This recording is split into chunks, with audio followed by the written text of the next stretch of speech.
Welcome to the very first episode of the Saga of Dice podcast. I've got Dale with me today, Hello. my constant, almost brother.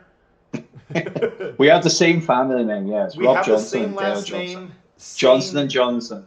We Not to also be have. confused with the baby oil. Exactly, or the vaccination. Mm, Um, uh, yes, we also have the same lineage. pretty much, yeah. Yeah, yeah. My dad's side is actually, my mom's side is more Scottish. Anyway, welcome everyone. So we're doing a test podcast. Normally, it's going to be live, but even though I activated my account, it said I still have to wait. Like then it said, "Oh, it's not working. You're not totally done."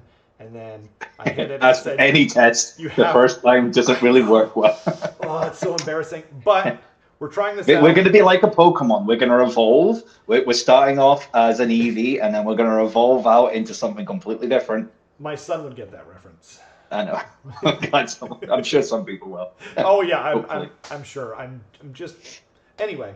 So And tonight I'm drinking because I'm going to try and have a different beverage to advertise at each show. A drink I've never had before. It's my plan. So tonight I have a Sotheby's Blackberry, ooh, and it's oh, actually pretty nice. It's not harsh like a normal cider. It's a cider, and okay, it's good. So cool. cheers, those at Cheers. home watching. I'm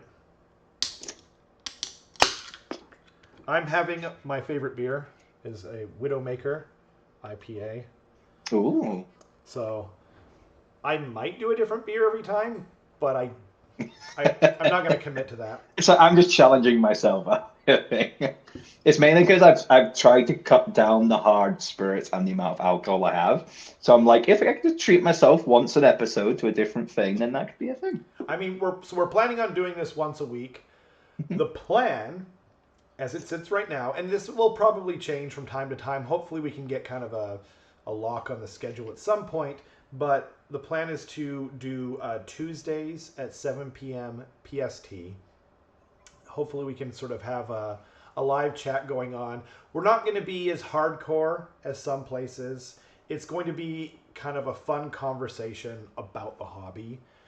We are going to try to have topics that we're going to talk about.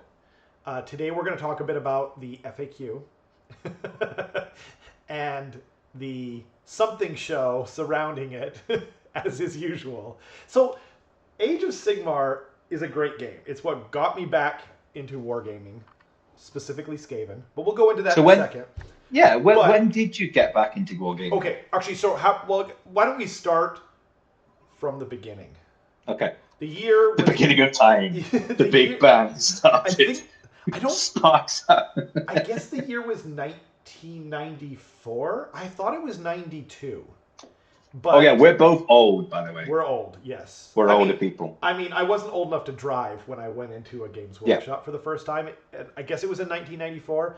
I thought it was 92, but someone said that the Snitch model didn't come out until February 1994, and that was my first purchase. So I had a buddy at the time. I won't say his name just because I don't know about how kosher that is, right? But I Hmm. had a friend at the time, and he was into Warhammer Fantasy Battles. And by the way, for those of you that are too young to remember this, back then, 40K was not the main game. Hmm. It was a very small section of Games Workshop, not unlike what was that old naval battle game? Oh, Battlefleet Gothic. No, no, no, no, Because no, Rogue Trader was the kind of no. the Man of War, Yeah, Man of Man of War. War. Like in my Games Workshop at the time in downtown Vancouver, it was on Water Street, and it had red carpet. And you walked up to these stairs, and it was huge. It was like this really long, elongated, really big place. And then the fantasy was like all along the right wall, and there was blisters just like as far as the eye could see, section for books, etc. Anyway, the 40K section was super small, and at the time, the games there was like I want to say there was like 8 models per side, so I actually did pick up a little bit of 40K. But my friend took me in there, and he said, okay, you can pick anything but Wood Elves, because that's what I play. And I was like, dang, I wanted to play Wood Elves. Like, I love archers. I always have. And I love like trees and that kind of thing, like that whole aesthetic, Lord of the Rings. You know what I mean? So I was like, dang, that's what I wanted to play. That's what I was thinking. But his logic at the time, I was like 13 or something. His logic at the time was completely infallible to me, because I was just like, well, he plays Wood Elves, so we can't both play Wood Elves. That would be crazy, right? But now, like, I wouldn't say anyone starting the hobby now, like, just play whatever you like the most. You know, like, a lot of people talk about good armies to get started with the hobby. It's the same thing for fighting games. I don't believe in that philosophy at all.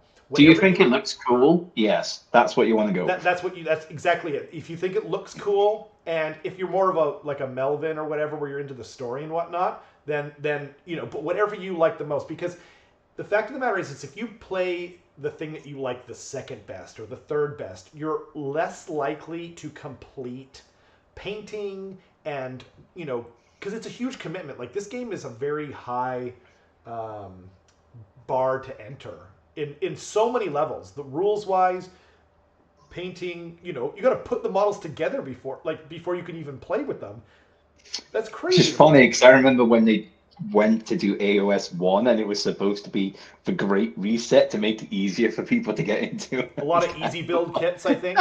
Isn't that where they started with easy build? Yeah, some of the Stormcast ones, it was literally you pushed an arm on, and then that was pretty much it. Like, there were a lot of the push fit stuff when it came out. I have a strong dislike of push fit, and not because it's easier. I actually think it's more difficult to put together.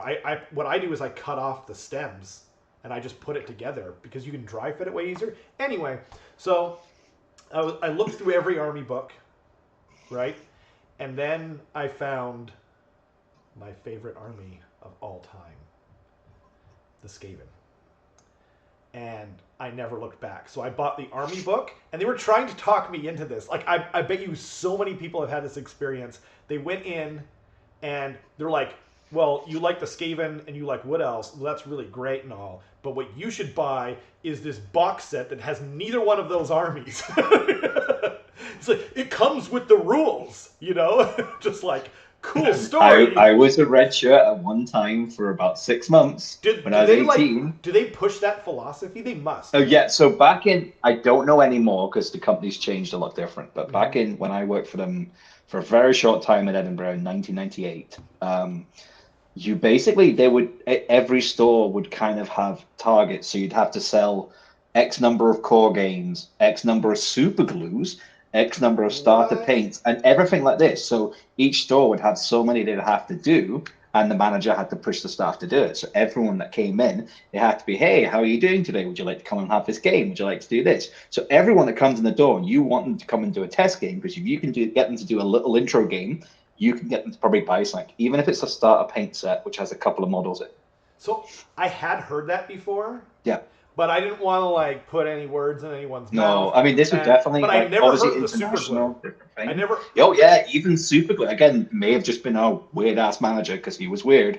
But yeah, it was they would and it would change quite often. But definitely super glue and plastic glue was one of them at one point. Wow, huh? Yeah. See, and you couldn't get me to buy GW super glue. Like, this was the thing, because their stuff used to clog up often and stuff back then. No. And so yeah, like it was a case of, because remember, oh god, the little plastic, the glass jars with the little brush tops, you know. Yeah. Yeah. And you were encouraged to do that. That was the thing, you know. You want, because obviously back then there was no War Scroll cards. It was just army books, box game, and yeah, you wanted people to pay. If you're out there and you've worked for Games Workshop, please leave a comment on this video. This happened to you. When I got the job, I had to buy a box of 40k starter set to get the job, because I didn't play 40k and I had to go and learn 40k. And rather than me being able to just buy a book or borrow a book, they made me buy a box set. That's crazy. I guess an 18-year-old at university who's getting a job because he has no money had to buy a box set. No, did you get the staff discount? No, because it was before I was able to get the discount. That is crazy. Yeah. Wow.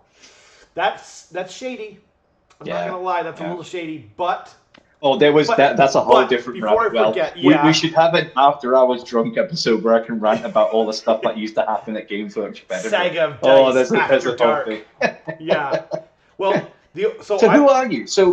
okay. So those that have only seen because obviously we're doing a podcast now instead of just battle reports. Yeah. So who are you? Who is Rob Johnson? So, oh man, that's such a huge question. So In brief, in terms of well, okay, so like I'll finish sort of where I was going. So then I got Mhm. into Skaven, but at the time, I know for a fact that Skaven did not have plastic troops. There was no clan rats or slaves you could buy, and so that's where I was just like, I can't afford this. Like, I can't afford to make an army out of blisters, especially because like Skaven's a horde army. So anyway, I dabbled with other armies and I bought the 5th edition box set. I loved Lizardmen when they came out. That was my childhood like dream army. Like if Lizardmen had been out when Skaven were there, now Skaven are always going to be my favorite army, partially maybe just because of that nostalgia. Lizardman Battonian box set Oh was my gosh, for like a good set. it Like was two brand new armies. the That was only good. the only set that you and I will probably both agree is better than that is Island of Blood, right?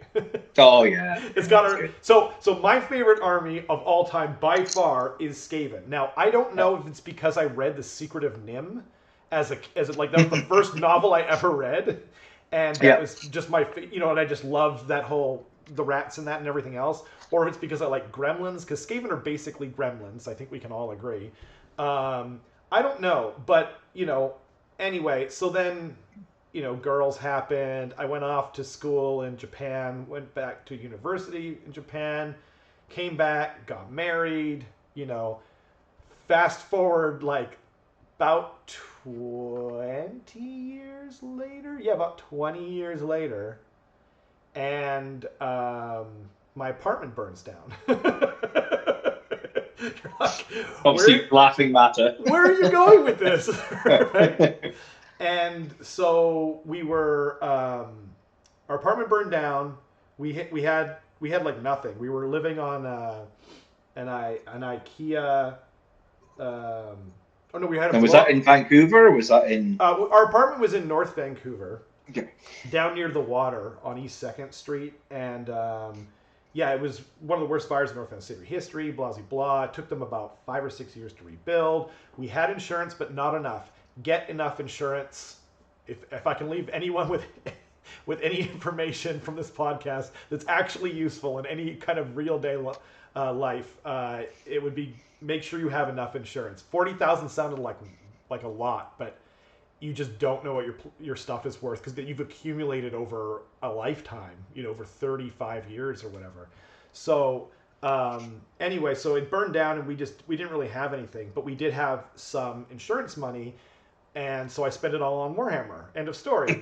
Not really. So, long story short, but we couldn't replace everything, but we wanted to replace a few key things. My wife and I both work using computers and the internet. So, got a new computer, downloaded, and I saw there was this game called Total War Warhammer. And I was like, Warhammer, I remember that. My favorite thing ever. So I bought the game and I was playing the game and I was like, wait, there's no Skaven in here. Like, do I even care? Like, because it was Total War Warhammer 1. So they had vampires, dwarves, greenskins, Orcs, yeah. Empire, Humans. Bretonia, I think, came later. Mhm. Yeah, because I don't remember actually. I really don't remember about Bretonia. I was there. I was already playing the game when the first DLC came out, which was Beastmen. So I got Beastmen because I love Beastmen. I actually played Beastmen back in the day. Wood Elves, I don't know if I had to pick between Lizardmen and Wood Elves as my second favorite army. I don't know what I would choose. It depends depending on the day. But so I got Wood Elves, and anyway, I was just like, man, I want to play Skaven though. This is actually before Wood Elves came out, I think. I was walking around, so we were displaced and we had to rent an apartment, right? So because we owned the apartment that burned down, and we were walking around, and there was this store that said Warhammer on there. And I was walking around with my kid, and he was like 4 at the time, and it was really hot, summer day, and I was just like, maybe I'll go in there and check it out, you know? So I went in there, and it was Hammer Time Hobbies, as the local people will probably know. And Mike, the owner, was just like, I was just like, so I really want to, I'm interested in playing again, but I don't really want to play unless Skaven are still a thing. Like, do they still exist? Because they didn't exist in Total War Warhammer. Yeah. You know what I mean? Like, I was like, maybe, did they get rid of the Skaven because they weren't popular enough? Like, that was my thinking. We could only wish. Not me, sir. You wouldn't even have me. You wouldn't have the wonder that is my total nonsense. But so he was like, yeah, like of course they're a thing. Like that's the current starter set for, and it was, we were already into Age of Sigmar. But when I actually joined, I actually bought a used Skaven army off of Craigslist, which is a great way for people to start, I think. And it was a crazy deal because it wasn't even their army. It was someone who had left the army at their place like over 10 years ago. Oh wow. So like $150 Canadian, and it was like 4,000 or 5,000 points. It was crazy.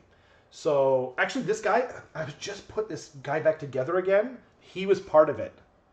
Oops. Oh, quick head taker? Yeah. So he's not glued into this base, but I wanted to repaint him because, anyways, $150 for like that much. So that's really good. Yeah, especially for Skaven, that's a lot of models. It's a lot of models. Yeah, it was a lot. They had the 1998 clan rats as well as the newer ones, and you know, it wasn't painted most of it and blah blah blah. But anyway, that got me back in, and that was pretty much it for me. But I didn't. They were all on Square, so I didn't know what to play. I was like, should I? I literally asked Mike, should I play 8th edition or should I play Age of Sigmar? And he was like, I think he wanted to just. I don't really know, because like 8th edition at the time. So for those that don't know, the generals, when I started, it was 2016, the summer, and the general's handbook, the first one, had just come out, but there were no battle reports with even points in them. Everyone was doing it by wound count at the time. Can you imagine? Yeah. And that was actually, the wound count was done by a guy called Mo in the UK. Oh, really? Yeah. So, I'll touch on that. Like, so when Age of Sigmar Curse came out, there was nothing. It was literally you put your toys down, I put my toys down. Whoever says stop, no. There was no limit on anything. Yeah, which was a problem at the time. Yeah. But yeah, there was a guy in the UK, and he used to do Mo comp and help with Swedish comp. And then, he kind of came up with the whole kind of wounds system thing. Well, it was someone in the UK that came up with the points that GW eventually used. Yeah, pretty much, the probably. General's Handbook. I'm surprised. That's what I heard. Yeah. And so that's of course rumor, hearsay. But yeah. So, you know, at the time there was a very, very small community of Age of Sigmar players, and I didn't even know that anyone played 8th edition. So the only reason that I didn't go into 8th edition, because knowing what I know now, I probably would have played Skaven in 8th edition and then played an Age of Sigmar army in Age of Sigmar. But you can't look back on it. So there was I think 5 people in the local Facebook group. We're now I think over 300.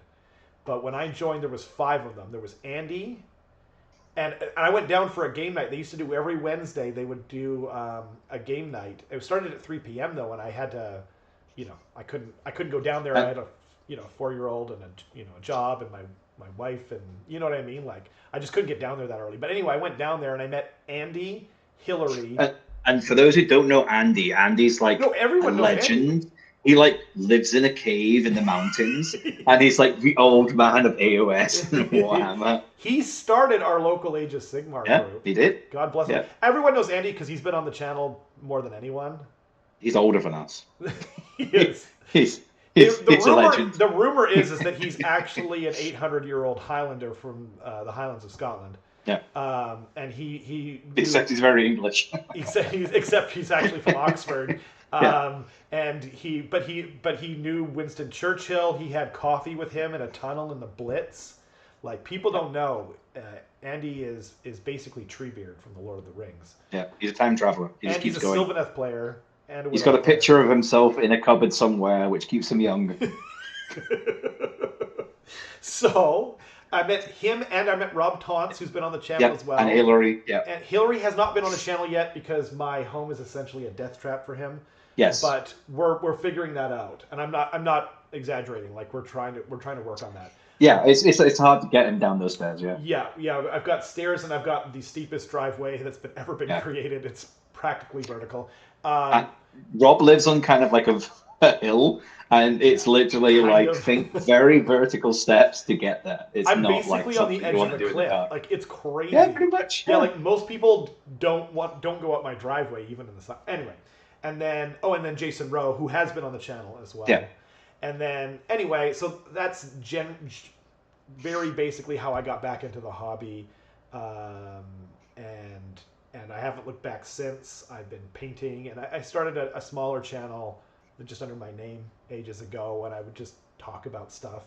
But yeah, I always wanted to make battle reports because it looked like a lot of fun, and it is a lot of fun. It's also a colossal amount of work, and so if anyone ever wants to get into it seriously, hit me up on Instagram, Twitter, whatever. Link will be in the description of the video as usual. But that's this Johnson. That's how this Johnson got into the hobby and then back into the hobby. How did the other Johnson from Johnson & Johnson? To Johnson & Johnson. Yeah. So I got into the hobby when I was 10. And that was because my brother had, I remember it was a box set of Terminators in like 1990. Wow. And it was like a big, like 12-inch by something, and it came with like 10 Terminators, and it was the old kind of Grey Knight kind of things. And I remember him getting them. I was like, oh, these are fucking cool. And there was some other ones, and they grew and grew. And then I remember at one point he got, and I can't remember if it was when there were more Marauder miniatures as well. So do you started with 40K? Well, my brother did. Okay. And then he got a load of Dark Elves, and this is like the old Dark Elves. Of 40K? This must have been like second or something. This was like very, very early. Yeah. Because I did play 40K, so and then he got some Dark Elves, and it was the old pewter original Dark Elves with the metal Witch Elves and stuff like this. Wow. And that's when I kind of got into it. And you could buy basically, it's like a whole army for like £80 or something, or £40 in the UK. Like, this is now something that would cost you like $700 or something. Yeah, it's a big thing. And I remember really being into the models. And then he sold them all when he went to school. Because, again, I was 10 at the time, he was 14 and that. But I still enjoyed them. So over time, I dabbled in both 40K and fantasy. Yep. So I remember my first kind of purchase on myself was like a box. I was at a Scotland versus England rugby match, and I was at boarding school at the time. And I remember selling my ticket to the match. Wow. So, because we'd traveled down for it, because I was up in the boarding school in the Highlands. So I sold my tickets to the match, took the money to the Games Workshop, and bought myself some Games Workshop models while I was there. You know what's funny? My mom went to boarding school in Edinburgh. Oh, really? Yeah. We probably played at that school, yeah. Which is where you're from. We were at Rannoch. Yeah, I was at Rannoch School, which is closed now. It's gone. Sorry. Yeah. You know what? I'm sorry. She went to school in Helensburgh. Okay. Yeah. So I bought. It was a box of metal Kashyyyk Jungle Fighters, and it was probably like £12 or something. It was great. So I took that to school. I painted those. I also had some like Beastmen. I remember at one point, I don't know what edition of Fantasy it was. It was when we still had the cards, because you used to buy the box elves, which would have high elves and goblins, or orcs and goblins. That was 4th and edition. It would have cardboard cards of like the Griffin and Grom the Punch and stuff like this. Oh my gosh! Yes, and Tyrion was in that. Yes. Wasn't he? Yep. Right. No, it was Elfarion. Elfarion was a cardboard cutout as well and stuff. Yeah. But Tyrion wasn't Tyrion like a part of that? Wasn't he on the front cover of it? Oh, maybe. Or it could have just been a guy. I can't remember that. All I remember was I had like 50 plastic beastmen and the Rapture Standard when they were 2 wounds, toughness 4, and the Rapture Standard made them unbreakable or something. It was I like had I those used to get. plastic beastmen with the halberds, Yes, that was them. yeah, Yeah. yeah. I And had I those. remember getting beaten every game because we had a little club of people at school that played. Yeah. And I didn't find out until like years after we left school that they had a whole thing where they used to cheat just to beat me every time. And they were all in on it. Yeah. But I didn't know because I didn't know what the rules were. I was just like a little, 15, 16-year-old kid going, oh, Yeah. wait, this must be the thing. I don't know what your army does. So that was a thing. Then I went to university. I worked for Games Workshop for a short period of time. Picked up like I had a Sister Battle Army, Space Wolf Army. This was probably third or fourth edition, Wow.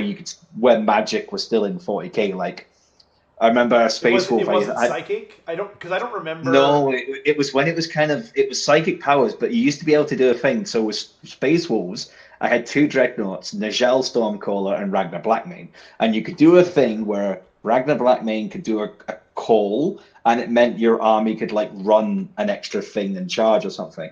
And then you could also do a thing called the Gate, which was a spell with Nigel Stormcaller, which opened up a kind of like spell portal in Age of Sigmar, but troops could go for it. So basically, I just run all my troops through one end and out the other end, and just like turn 1, 2, have all these Grey Hunters and stuff and Blood Claws in the enemy army. That's so awesome. Which was great. And but I kind of lost interest and started doing more of the fantasy stuff after that. Yeah. And then I quit for a long time because I was at university again, girls and boys, busy doing other stuff. So the annoying thing is, I think I gave away most of my stuff. I didn't even sell it. I remember 3,000 points of painted Black Templars and Sisters of Battle, and I just gave it to a guy. I said, "Here, have it. I don't want it anymore. I'm not interested." Yeah. I'm sad too. I think my parents gave it away or sold it at a garage sale or something, probably for like $5 or something crazy. Yeah. So stupid. Never give your stuff away. Unless it's I to wasn't me. in the Give it to country. me. That's my excuse. I was in Japan, so I just didn't have control of that. But so I quit for years, and then I can't remember when it was. I think I was like 23 or 24. I got back into it because they started doing the Black Library books, and this is when Black Library first came out. So they started doing the novels, they started doing Warhammer Monthly and Inferno, which was a comic and a graphic novel. And I started getting them, and I was like really enjoying the stories and the game. And then I got back into Warhammer Fantasy, and I think it was I got some undead, and I didn't get into them. And then I think I got some chaos, and I just couldn't get into it. But then I got high elves. Ooh. And I played high elves maybe for the next 6 to 8 years, exclusively playing high elves pretty much. And I played high elves at the ETC. I've played high elves at the US Masters. I've played high elves at South Coast GT, where I've won best high elf. I used to run a Star Dragon, which was why that's a thing I was kind of known for. Again, back then I used to go against the trend. Everyone else was running Techless, and I was running a Star Dragon. And then I moved Star Dragon is so much cooler than Techless. I think we can all agree. Completely. It was so much more fun, except for Ogres. When Ogres came out with those stupid Iron Blasters, that was hard. Was that the death of your build? Oh no, I just added more eagles to be because back then, if the cannonball hit an eagle and it didn't kill the eagle, it stopped. So I used to have like 3 or 4 eagles strategically positioned to be human shields around sacrificing eagles. Well, they were 50 points. So no, I know, but just die. It's more just like, can you imagine this happening in like Lord of the Rings? You're just like Frodo's like, line up those eagles so I don't die. We got it, guys. Wing commanders, go. Poof, poof, as these feathers get explode into the air. And you're like, well, that was just an 800-year-old magical creature. It's fine as long as this. He'll breathe it off. You'll just get a breath of fresh air. He's not dead. He's just winded. Gandalf, call more eagles. Just keep them coming. And that was the ones I used to use. I used to use the Lord of the Rings ones because they were better. But all my army was come out. I have no idea. Oh, it's like 20 or 30 years old now. It's the old. Game? Like no, the films. Like, no. So wait, it was about 5 or 6 years after the films, I think. Okay, so like early 2000s. Yeah. Yeah. So So yeah, I played those, and my army used to be very lion themed. So I had lion dragon princes. I had a lion for star dragon. So because Shrace was like, I loved Shrace in the story, like just the whole kind of lion theme And for thing. those that don't know, you painted your Lumineth like Shrace High Elves, Yeah, yeah. right? My Lumineth is literally I resurrected my high elves as a Lumineth Shrace army, and You that's it. even I don't. you even use the pointy helmets Yes, from yeah. The Shadow Warriors and yeah, the Shadow Warriors, and yeah. Sorry. the shoulders from the white lions and everything, and the yeah. So and the lions from the old lion chariots on my steeds and stuff. So yeah, I used to love them. So yeah, I came to Canada, moved to Canada in 2012. Played in the US Masters in 2015. I came third sports, I think. I had a thing for coming third and stuff. Um, Do you come and yeah, straight from Scotland to the best part of Canada, or did you move no, some? yeah, straight here. Okay, Yeah, cool. yeah. And my brother lives in Montreal, so I went around that area for a while. Okay. We had a very good rapport with the guys in like Seattle, so like even that's kind of kicking up again, like Matt Beasley and stuff, and Ricky Fisher. We used to play Warhammer Fantasy with them, so I've known those guys for years. The And now they're Seattle on the Age of guys Sigma are a scene. really good group. Yeah, yeah, yeah. Yeah. Well, that was the thing. Like we used to, so the Pacific Northwest Masters team used to consist of half Canadians from Vancouver and a half guys from Seattle. And because we would always be at the same tournament, we were playing against each other because it was kind of like, the pre-COVID times. We were all in and out of each other's games, tournaments and stuff. So we'd go down there, they would come up here. Yeah. It was great. It was really good. Some of us went to, it was Adepticon 2012 or 2013. So that would be sixth, I think seventh, that was seventh or eighth. eighth came out in. I think it was eighth actually. I think it was Really? eighth. Yeah, because Warhammer Fantasy died in 2015. Yes. Yeah, so it was probably 2012 or 2013. Because I came here in 2012, so it must have been 2013. Huh. So But I came fifth at that. That was cool. That was fun. wow. Again, a lot of that was like overall, so like sportsmanship and painting.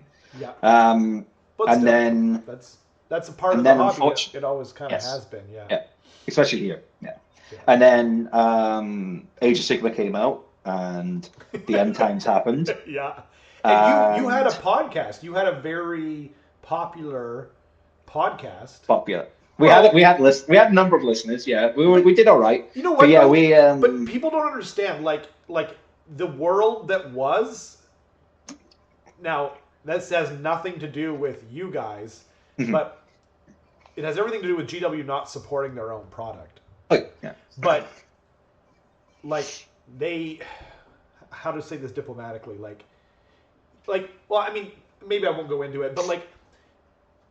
It just Warhammer in general just didn't have the following. GW was not the second largest company in the UK like it is today.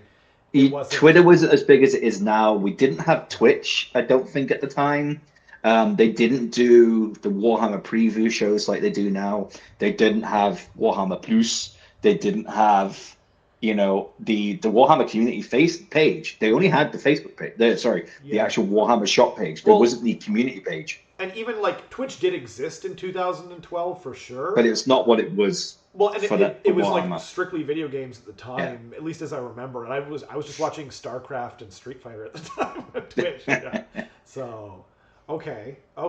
So Age of Sigma came out, and it just wasn't the game for me. We tried doing some other stuff. We tried War Machine, and I just wasn't into doing 40k. So I gave it a break for a number of years. Yeah. And then I got back into Age of Sigmar in May 2019. And I remember coming back in and I was like, you know what? I want to do either Warhammer or 40k again. I looked at 40k and I was like, I really love the models. Always have loved 40k models. Just wasn't the game set for me. And then I looked at 40k and it was just that the General Handbook was about to drop the second one. Yeah. Well, that was just as AOS. Oh, no. 2019, that was the year after the AOS 2 came out. Yeah. So it was... I liked it. It was a good kind of look. So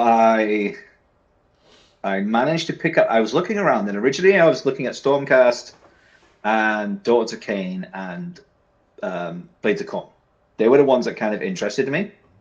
I like the idea of the Stormcast like drop down and charge kind of army. Because I like the aggressive kind of play style. Daughters of Cain the same, and then Blades of Corn obviously running his stuff. Then I remember finding like someone was selling like $400, and it was like a good chunk of unpainted Daughters of Cain stuff. So it's like Marathi, Bow Snakes, Blood Sisters, 20 Blood Sisters, like a load of Sister Slaughters Witch Elves. And then just after that, someone else was selling like a ton of Witch Elves. I think I got like 30 Witch Elves for $60. Whoa. Now they're usually $70 for 10 or more, you know. So it was like a big, big discount. So I got like a whole kind of army for like $500. No, wasn't that Daughters of Cain came out right before AOS 2? They came out February 2018. So, or January, somewhere in there. January, February 2018. So, but then the new army Battletome had not come out when you No, got so in. I got in just as the points for Hag Queens changed from 50 points to 90 points or I something think they like were that. 60. Yeah, or 60. Yes, Yeah, I when they missed first that came era out. when they were like most armies would have like 4 or something Hag Queens They were the because it was so best cheap. thing in the game. Yeah, Like yeah. Battle Shock immunity essentially perfectly. You know, you Oh could. yeah, because it was Instacast back then. Yeah, it was just you just do it, and they buffed them like 2 different ways aside from Battle Yeah, Shock immunity. They were like one of the most busted things they've ever made. yeah. Um, yeah, I just like the idea of like murder ladies and snake ladies. yeah. And like that Marathi model was amazing. Like The I Marathi love the model model. is absolutely lit. Yeah, So yeah, so I started playing. I missed out on Attack X that year because the army wasn't painted. Like Attack X, for those that don't know, is a local tournament in BC. It takes was a little it tournament, takes yeah. place up in Kamloops. Yep. Yeah. Um, Unfortunately, it was one of the ones we lost with COVID. They're no longer oh, going to be. I didn't Yeah. hear that it was permanently gone. That Yeah, sucks. it's they unfortunately had to fold because of the. I think the second time they had to cancel was a week before the event, and they ended up having to pay out a load of stuff, and it was just that was it. It was kind of the nail in the head. Maybe Um, maybe they can come back in the future. Or they could get some kind of. Yeah, or someone else might pick it up. We're not sure. I know Dan Miner was looking at other options because he runs one of the other big ones in Vancouver, West Coast GT. Yeah. So I think he was looking at options about maybe doing 2 or doing something. So we'll see. West Coast is the Um, biggest local yeah, tournament, and then there's Kippers Malay, which is on Vancouver Island yeah, in Nanaimo. Um, and there's a few other ones, but those are the main ones. There's one in yeah, Prince George, and then there's quite a few down in Seattle, which yeah. That's now that we can get down to those. That's where I'm going to be getting a lot of mine yeah, from. yeah. So yeah, I got back into. So my first games back was Kippers. And I was excited to meet you all because I hadn't really met any of you guys yet. I'd only got a couple of games in with some people. I met you Um, down at Chop. yeah, Were you a when that was part still of the running. Chop crew? Originally, when it was fantasy, yeah, yeah, Like when Jamie and yep. them founded it? Jamie and yeah, Yeah. And Chop I is was one of them. it's kind of more famous for 40K now because Yeah, Jim Vessels was yeah. the number 1 player in the world and he was out of there. It's And just hilarious because I used to beat him all the time in fantasy. did he? I didn't even know So he played fantasy. he used to play fantasy. I remember he had a stunning Chaos Warrior army. He's a good painter. Um, oh yeah, really good painter, and he's a lovely guy. Like I love Jim, but I just remember this wasn't the best player at that. I'm really glad. I remember when I heard he won LVO that year. I was like, oh my god, he's one of the best people. That's amazing. Like it was a really cool thing to have like this guy from Vancouver who is now one of the best Totally. people in the From world. from So, North Van, or I mean, I guess yeah, like that's where the club is, but like, yeah, yeah, he and then he made his own very original build at the time. He was the only yeah. one kind of doing that whole Well, mix. we were competitive. Like we were. I wouldn't say hyper Chop was competitive, well but known. Yeah. yeah, Chop were like we used to do a lot. You know, we would like especially I said when we went to the US Masters in 2015, Yeah. like we had a lot of good drinks with those guys down there and stuff. So we made ourselves known at that. That was good. But yeah, and so I was going to meet you a load of people for the first time at Kippers, Yeah. and it was like a big storm the day before. Yeah. So half the people ended up dropping out of the event because they couldn't get the ferry. All the guys from Seattle had to turn back. Oh, that year. Yeah, Yeah, and then Darren yeah, hosted like a local like one yeah, day at his house. because almost no one got over there except for like you, Tom. I think we got like 26 people out of the 44 we were like, yeah. Because the island, So, for those that don't know, it's a ferry ride, and BC Yeah. Ferries is. I don't want to disparage anyone in a podcast, but like, they're not. if it's any sort of waves at all, they usually panic and stop it because of safety reason. Even when So- there's not, sometimes it is what it is. But They never have enough staff, even though it's the only ferry option. and despite the fact that they pay, actually maybe that's why they just pay like the wages there are insane. Anyway, so So I did really well. I really enjoyed it. this Then is a load of us. 2019. Yep. Right. Then a load of us went to LVO 2020. Yep. I luckily I did really well. I got best overall, Yep. best Renaissance it's called, and we had a really good time. And then that was like my year of I'm gonna do tournaments.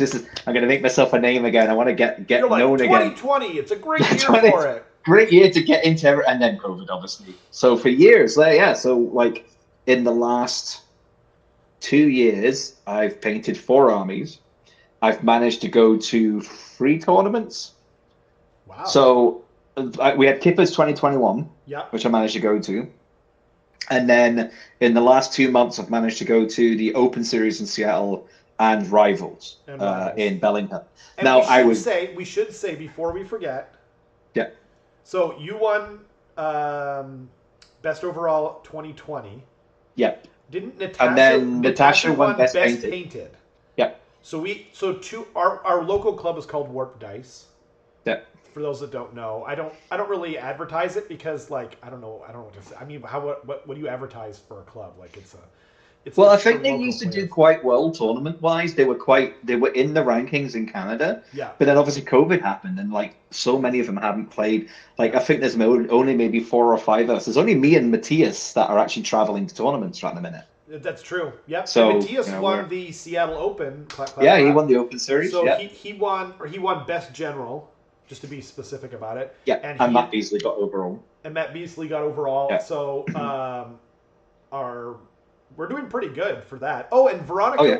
Veronica won.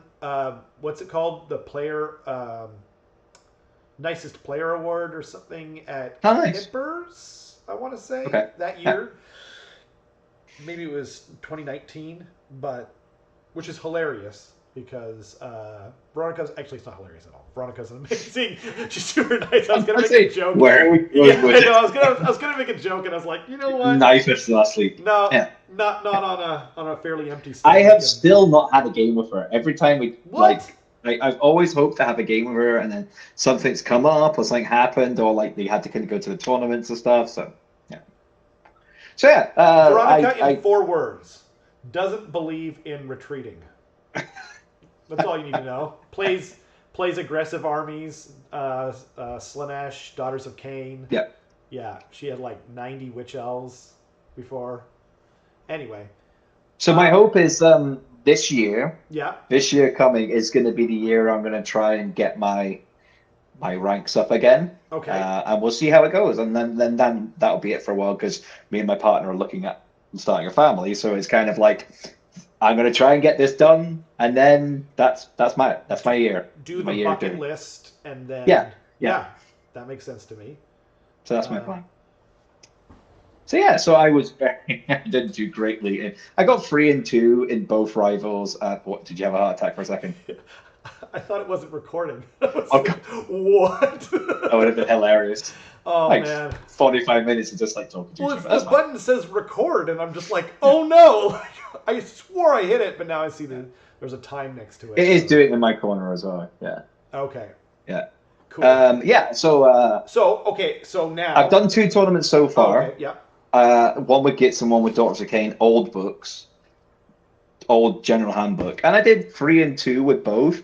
Which the Gits one was, I think, the problem I had with, I'm not going into too much stuff, is I was very out of practice for Open Series.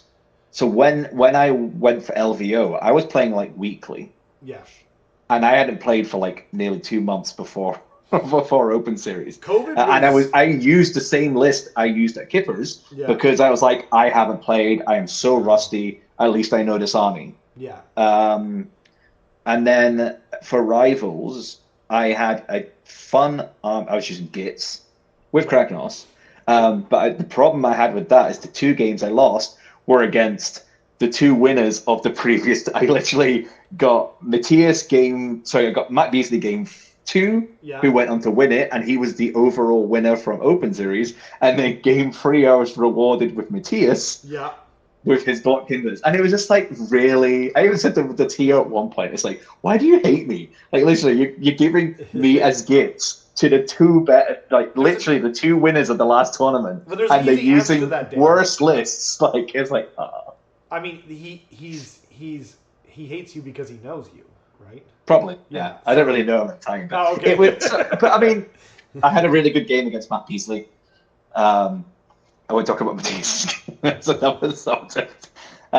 So I'm back into gaming now. I'm enjoying it. Excellent. So, I painted a lot of stuff during lockdown. I hate painting. Painting sucks. I only paint my armies so I actually get points for tournaments. Yeah. That's the main reason I paint. But the main thing that got me back into Age of Sigma was I started as contrast paints came out. Oh. Because I was literally looking at armies going, I can't be sodded to do a 2,000. I'm not good. Because it's not painting a 2,000 point army. Yeah. You're painting 3,000 to 4,000 points because you've got to have options for changing things and stuff like that. Yeah. I was like, I don't want to have to paint that many models again. I remember painting before. I hate it. Yeah. But then the contrast paints came out 2 weeks after I was looking at armies. And I was like, these are amazing. These are these change, especially for someone who's colorblind. Yeah. Painting shading was already hard as it was. I remember at one point I painted a Great Eagle and I showed my partner at the time. It's like, hey, what do you think of this? It's not too bad. She's like, why is it green? It's like, it's not green, it's brown. It's like, no, it's green. I was like, oh my God. Oh, that's terrible. Shit, it was because I couldn't tell. It was no, it's totally fair, but man, I feel bad. You're like, well, it's fantasy. Whatever. Yeah, exactly. It's he's sick. He's got the plague. It's never you walk out of the room, she's like, oh, sorry. I didn't realize they had green eagles in Warhammer. And then you just hear the eagle go into the trash. Yeah. So we, getting the contrast paints is just, I can make my armies look good, even though, you go up close, they're not as good as, some amazing painters up there. But, it looks good. It's a good-looking arm. It's good enough that you won best overall. At LVR. Yeah, well, exactly. Yeah, I still get points for it. So I will never win a painting competition with it because I just don't have that level of detail. But it looks cool. It's coherent. They have conversions and they look great. Yeah, I'm happy with it. I really like your Skittles. Oh, my squigs. Yeah. Taste the rainbow. Yeah, they're lovely. No, that's great. Okay, so I wanted to ask a couple of questions, and then maybe we'll go into some more recent events and whatnot. So if you had to pick for all time, so if you're going to go back in time, you're only going to play one army and one game, what would it be? I think I know the answer, but I think it's going to be Doors of Cain. What? So yeah. You would just Okay, so I guess then going back into fantasy, you would be playing Dark Elves essentially. No, it would be Dark Elves because I did like Dark Elves, and Dark Elves were probably better than High Elves at the time. But I just I stuck with the High Elves because of the Lions theme, the Shrey's theme. That was what I really enjoyed. It was more about the aesthetics of having this giant lion and these lion chariots and lion knights running at someone. Lions are pretty popular aesthetic throughout culture, throughout time. You can go to almost any country in the world and they have lions. Even the flag of your home country or the lion rampant. Yeah, the lion rampant is, even though that's the royal flag, that's not the national flag. The national flag being the saltire, but still the lion rampant placed the silver boar, which is what it was during King David's time, I want to say, and it was King William the Lion, I think, that replaced it with the William the Lion. But that's what 800 years now at least. And in a country that doesn't even have a lion, it's a pretty popular aesthetic, I think you could say. I always loved Marafi's lore in Warhammer Fantasy. And I love her lore now as well. Yep. I think the whole kind of Dark Elf thing is so backhanded. The Daughters of Cain. Can I make one complaint about her lore? What? Just one complaint. Okay. Uh-huh. So I do like elves too, as Yeah. we've kind of established here, right? Yeah. And I really got into painting. I wasn't into painting either. It was a means to an end to me. And I would kind of zen out, listen to a podcast, some Red Letter Media or whatever, and just kind of, you know, and it kind of de-stress and whatnot, right? But I didn't get really into painting until the Idoneth Deepkin came out. Mm-hmm. I love the ocean. I don't have a cologne that doesn't smell like the ocean. I'm not exaggerating. Actually, I did that on the last, or not the last game, but that we just filmed, but the game before that, I did my Idoneth Deepkin cologne. But so I love the ocean, right? Favorite animal's an octopus, right? So when they came out, I was so excited, right? And so, for those that don't know, the lore of the Deepkin, everyone's gonna go like, oh, he's gonna talk about Teclis. Nope, Teclis isn't even the thing for me. I don't care about Teclis, right? Teclis is the bad dad. He's the deadbeat dad. Don't care about him. He's perpetually getting a wedgie now, and that's Deepkin magic. No one knows this, but that surprised look on his face, like that, he's getting a magical water wedgie from. That's why he's always wearing baggy pants. Exactly. Gotta hide that. He's got to hide exactly his hammer pants. So they came out, and the story of the Deepkin doesn't start with Teclis. It starts with another elven god, and his name is Mathlin. And he was the elven god of the sea, and so he was down there. And when Slaanesh was gobbling up all the elves all over the world, the very last elves to be eaten were the Deepkin, and it was because Mathlin was hiding them in the deep of the ocean and protecting them, and he died protecting them, right? So I always thought that was such a great story, and I love the gods of the sea, Poseidon, you know, all of those guys. Like, I love that stuff. So my one complaint is in the Marathi book, not in the Battle Tome.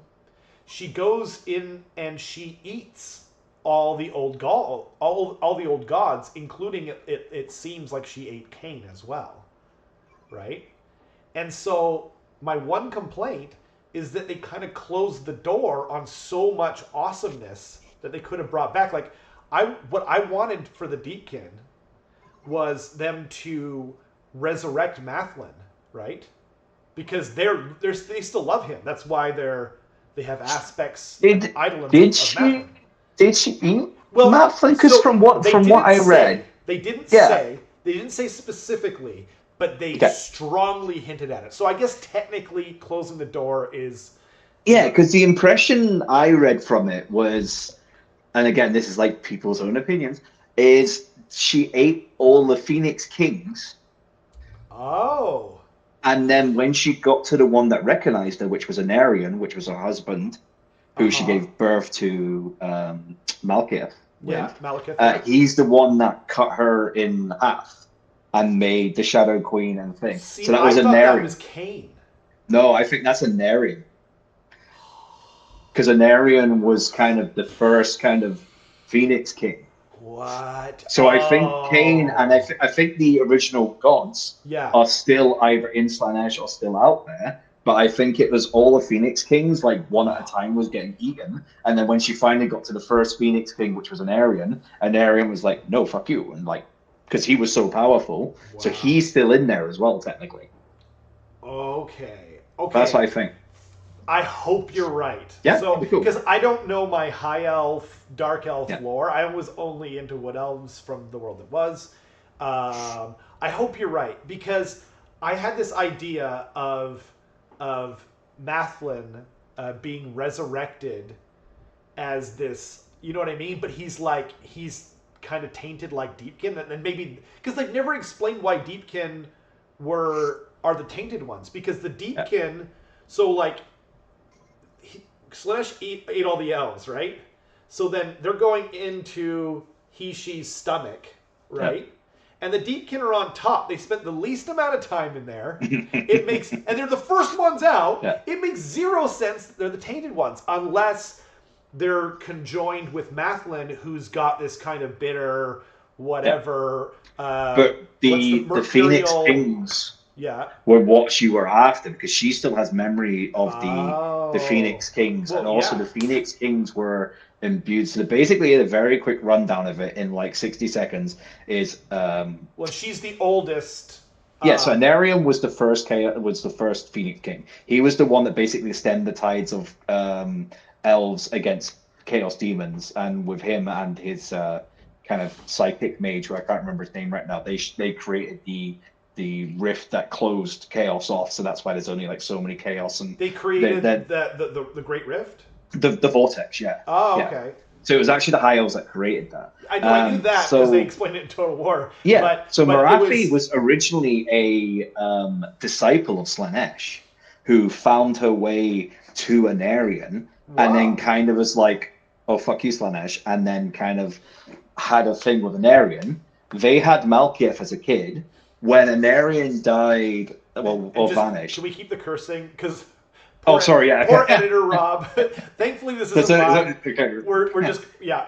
Thanks. Appreciate And it. then she then when Malkiev was supposed to become the Phoenix King, Yes. the High Elves kind of like at the time they were like, oh yeah, no, he's not ready, so this guy's going to do it instead. Malkiev was like, who's now going to be Malaneth in this world? He's going to be Malarian now. Malarian, yeah. Yeah. He stepped through the kind of the flame, the sacred flame that made the Phoenix King, and Yeah. it burnt him. They had to put armor on, so him and Marathi left with all the elves that followed him, and they became the Dark Elves. And then you had the High Elves who followed the Phoenix Kings. In the end times, you actually find out that all that was lies, and they actually rigged the flame. So when Malekith went through it, he was supposed to become the Phoenix King. Yeah. But they put a curse on it or something, so he would be burned.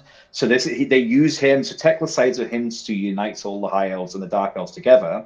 Meanwhile, Tyrion goes off and gets Widowmaker, which is the big sword of death that I think was originally Malarian sword. An Aryan sword. Okay. But because when an Aryan vanished, he was like so full of hatred and everything from fighting chaos that he just kind of like vanished off and left his sword in the ground, kind of thing. What was the name of that sword again? Oh, the Widowmaker, yeah.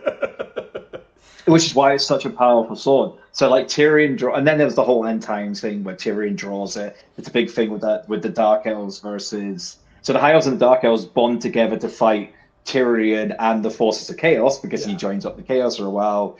He dies, but Teclis resurrects him as the thing of light. And then when the end times happened, they all got sucked through.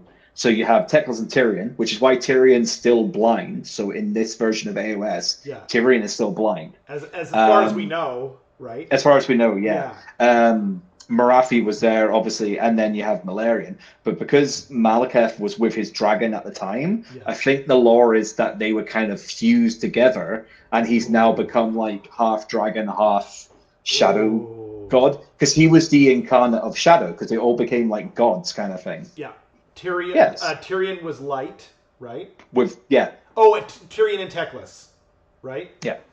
They're called. And then Nagash was death, and Grimgor was the beast. Yeah, there was all these different ones. And and Illyrio became the god of life, even though what's her name, Ariel, was essentially the god of life. I didn't get that. I guess it's just because the writers like high elves more. so they're like, even though I don't know. But Illyrio honestly is awesome. If I were to go back in time, and her and her handmaidens were pretty cool in the rules. Which one? Yeah. Oh, Illyrio and the handmaidens of the Everqueen were pretty good. Because Ariel had her own handmaidens as well. Yeah, so you had like a unit of female archers, which they had spears and bows, but they were actually pretty good. And you had the handmaiden of the Everqueen as well, who was quite a cool model and stuff. Ariel never got a proper model, but she looks really cool in Total War. So Ariel and Illyrio both had models. No. I said Ariel didn't have a good model.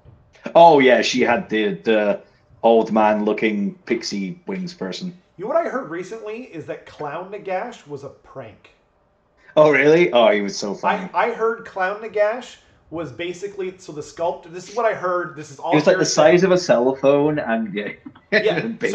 So basically, apparently, what they said was like you've got a week, and he's like, that's not possible, and they're like, suck it, you have to have it in like whatever it was. I don't know that it was a week, and he's just like, okay, and so he just made this like stupid head to like mess with the project because they're like, he's never gonna put this stupid head through because it'll look terrible, and then they were just like, yeah, okay, this is great. To the presses. I wouldn't be surprised. I don't know, but so okay, so why don't we? So Yeah, because we've got to watch time, so we'll have a quick touch up of we just hit an hour. FAQ, but we should do it in a humorous way of looking at the FAQ, and I believe you have some things you might be able to pop up. Okay, so first of all, I would like to touch on, if possible, the rumor engine. The rumor engine it's very hit and miss, right? But regardless of that, so can you see the rumor engine? No. I can. Well, here, why don't you pull it up? I'll say I'll give my. I'll give. What is it? A website? Just rumor engine? If you go to a Warhammer community and then just scroll down, you'll see. I could send you I can just send you a picture, but I don't know if I have. Oh, just going to Warhammer community and just looking at the scroll down. rumors. There's a thing that says. Yeah. Okay. Yeah, I see, usually look at those. Okay, so what you should see is like some kind of handcuff-looking things, right? Okay, let me have a look. Or so. On the rumor thread, yeah. Yeah. Okay. Oh yeah. Okay. So now. It's very possible that this is some kind of Chaos Space Marine thing, to be frank. Like, it's just a couple of chains. What it looks like, and people, it's been on the screen this whole time, right? But what it looks like to me is a collar that cuffs into two handcuffs. Yeah. Right? It's probably going to be hanging from someone's belt. Now.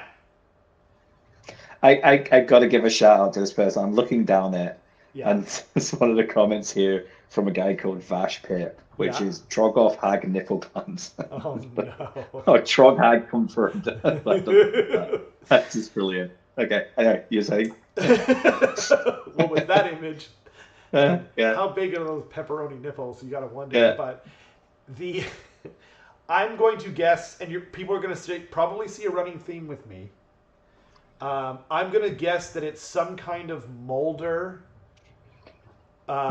Like rat ogre, like restraint clamps or something like that.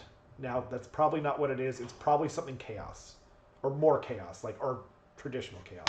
Slaves to Darkness if it's an AOS, or Chaos Space Marines if not. But that's my guess. It's just kind of fun to guess at these things. What would you be your... Oh, it's going to be Lumineth Realmlords.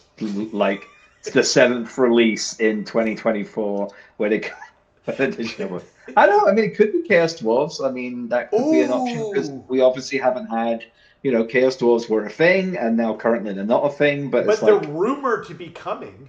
Yeah, a big rewrite. It could be something ogre based because obviously we have heard that the next books are either going to be ogres, sons, or gits because there's 2 destruction ones coming. So it could be something git related because obviously they have a lot of man trappers and they have all these different things. If they don't do gits, I will cry. It's a crime. It's a crime. It's a crime. My poor babies. Gits are the only ones that actually need a book left, and I mean anyone like Sylvaneth, Nighthaunt, Yeah. I was fine with not getting a Skaven book, to be honest, because I wanted new models. I didn't want a new book. I just wanted new models. Same with Daughters. Right. But it's still an awesome book. GW need to start making new art. Because if I bought the limited edition, I bought the limited edition of the 2019 book, and I don't think you'd be able to tell the difference had I not. I kind of hope the recent changes in the books is just a thing to get all the books up to date, and then in the future we'll actually get new models, new lore, and new artwork. Because Yeah. I kind of like, as someone who got into the game and I've now had two to three, like two Daughters of Cain books and a Broken Realms book from Rafi, and my Lumineth. Like I didn't even Yeah. get the last Lumineth because I got the Lumineth Realm book, then I got Teclis. Yeah. I didn't get the next book, and that's supposedly there's another one coming. Yeah. And this in the space of like 2 or 3 years. It's like, I just hope in the future, like once we've got past this very quick, get all the books up, get all the books up to date, get them all on the same covers, that we get to a point where we don't just get a new hero. Like at Absolutely. least Sylvaneth got some new models. They got a new they got hero. They like got some. They got yeah. They what got a a good great release. release. They need to do Yeah. that more often because, I mean, putting aside the fact that we have 29-year-old Skaven models and 28-year-old Skaven models, like plural, for 28-year-old Skaven models, that's crazy because it's their most original creation. I don't want to harp on it too much, but you know what I like? You know what was so awesome about fantasy, and it was something that was better than 40K. I don't think anyone would disagree with this. I honestly don't think anyone would disagree with this. But we had Stormcast Eternals, and you've got your loyal Griffhound in the background, and I appreciate that. Yeah, this is my doggo Parker. Or My- potato or trash goblin or she's an old lady. all But she's those, comfy. yeah, she looks like it. She looks very upset and very high strung. I couldn't bring my dog down because we should have named him Miley Cyrus because he comes in like a wrecking ball. He is a very large Bernese Mountain Dog. But anyway, before I forget, I wanted to say something that was better about fantasy on every single level, right? I can't go back further than this, but 4th edition Warhammer Fantasy Battles box set. What armies were they? Do you remember? Is that the one that was that before Slan and There was sorry, Lizardmen? goblins. It was Goblins and High Elves. High Elves, yeah. Yeah. 5th edition, Was Lizardmen and Petonians. exactly. 6th edition, Was that Battle for the Skull Pass? I think so. So it was orcs. So that was Orcs or Night Goblins. Oh, Night Because Goblins. it's when they Oh. made Night Goblins more of a thing, and the Lothran Seaguard High Elves, because you got a new Griffin guy, Okay. you got a new mage, you got the new Lothran Seaguard, because they'd only had old metal models. I clearly didn't plan this out. Yeah. What were you trying to figure out? Well, okay, so and then we had Island of Blood later on, Yep. which was Skaven. The thing is that with High those Elves. box sets, you actually got like all new models pretty much. And not just that, and there were some mistakes that they made with that. One of them being that like the Island of Blood, like the sprues were intermixed, which is why we don't have poison wind mortars anymore. Yeah. And our rat ogres look hideous and Yeah. missing a few chromosomes to say the least. And like there's so many great models in that box set, and I'm talking about Skaven specifically, not even talking about clan rats. An awesome warlord sculpt, an awesome engineer, awesome flamethrower or fire thrower, poison wind mortar, rat ogres, packmaster. That's 6, like awesome sculpts, or of units. And now they mix the sculpts, so now they can't just release those kits, right? But just before I make my point, I don't know if I'm going to be able to look this up real quick. 6th edition, 2006. Orcs and Empire. Okay. 7th Yeah. edition. 7th edition. Goblins and dwarves. Dwarves, exactly. Yeah. 8th edition. So That's it. It was High Elves and Skaven, not High Elves and Goblins. Skaven. Okay. Right? Yeah, dwarves. So that I knew. Because those goblins are the ones that are still used now for Yeah. Gloomspite kits. This still makes my point, though. Like, it Yeah. really makes my point. So they had 4th edition, so High Elves and Goblins. What did I just say? Empires and Orcs, right? And then Dwarves and Goblins. So a lot of greenskins in there, right? Yeah. But they're a very popular faction. And intermixed, it's not all Goblins all the time. And then Skaven and High Elves. And then when we went into Age of Sigmar, they started doing the 40K format. and it's Space Marines and X, Space Marines and X, Sigmarines and X, and and now I don't hate on Sigmarines. I don't find them compelling, but I don't find a lot of armies in the game compelling. Like you're not meant to love everything, right? Like, well, when you have an like army KO, that has 2 pages in a general handbook, yeah, yeah, that's when you're wondering, because they have a lot of models. they have more models than anyone, maybe. Yeah. Now, and I'm not hating. Like you can acknowledge that something is a clear win without liking it. Like Caradron Overlords are the best thing that they've ever made that I'm not interested in. Yeah. Because it's so original, it's an original aesthetic. People love it, right? But I mean, Deepkin as well were another one. There's a lot of Deepkin players, and again, completely original idea of like sea elves, where it's like no one ever would have gone, oh. And very Marmite. Like you either love it or you hate it, it seems like. But that's the sign of a good idea. Yeah. So like going forward, I don't think it's gonna happen. But but maybe it will, because so 8th edition 40K, or sorry, 9th edition 40K came out. We had Space Marines versus Necrons. That box set was lit. Like I bought 2 halves of the Space Marines, and maybe that's me being hypocritical here, but the Necron half was amazing too. Like I almost bought into Necrons just because that box set was so good. Yeah. Right? Yeah. That box set sold out, made everyone cranky. They had to make them to print, right? And then Dominion happened, and they were just everywhere. Like how much did you pay for Dominion? Oh, I think I got mine for $100. $100 Canadian. Yeah. So it's like $4.50 American or something. I mean, I think the problem is like you got more Stormcast, which, I mean, to be honest, the Stormcast were good, but when you have like a named character in the set, it stops you from being able to buy. Like, I think that's the thing, is people like buying the box sets because you buy 2 box sets in a 2,000 point army. Yeah. So with that, the Killboy side, at least, you were getting non-named characters. Yeah. But you got Yandrasta, and it's not like you could use Yandrasta as someone else. That's Yandrasta. She's good for and I'm not hitting. Honestly, those sculpts are some of the best sculpts they've ever made. Idrasta, I also use Yandrasta. Yeah. She's great. Yeah. But Idrasta, when you're trading it, that got one of our local, like he's like a 40K legend in Ontario now. The Legend of Ryan Bell, and it got him like that box set. Like the sculpts are so good, it actually brought him back into Age of Sigmar. Now I know it sounds like I'm talking against myself here, but just variety, like because like the Annihilators are basically Retributors. Yeah. You know what I mean? They're just like big guys with hammers. Like if you're gonna do something, at least do something original. But like so many armies could, like, I mean, I'm basically just trying to acknowledge what Fantasy did really well. It was something original each time.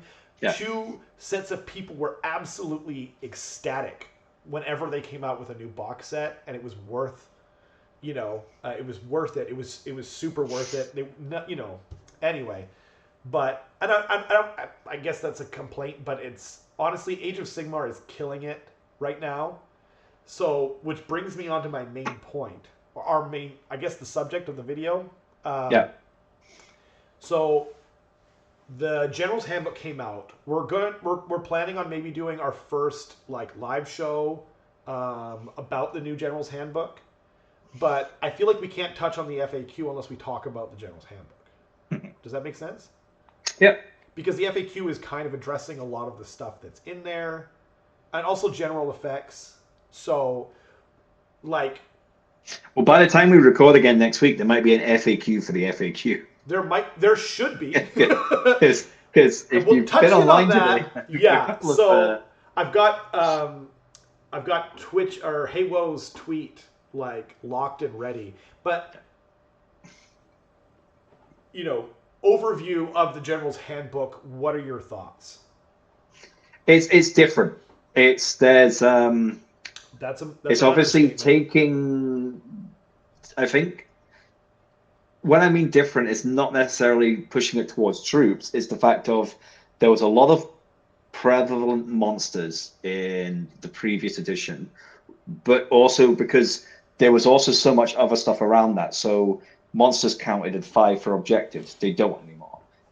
When you killed the monster, you got a point. You don't anymore. You don't. So many of there was like 3 of the battle tactics you could only do with monsters, or you got more points with monsters. So it's kind of like bring it down, monstrous takeover, and I know if you did the run with your hands together with monsters, you got an extra point. Oh yeah, that's true. If you did broken ranks with a monster, you got there's a lot of like you got extra points if you did it with a monster. Yeah. So they were like big things, and obviously you had Hunters of the Hearthland, which was a big thing. Yep. A lot of people had that. But also another big thing we had for a year was the priority targets and prime hunters.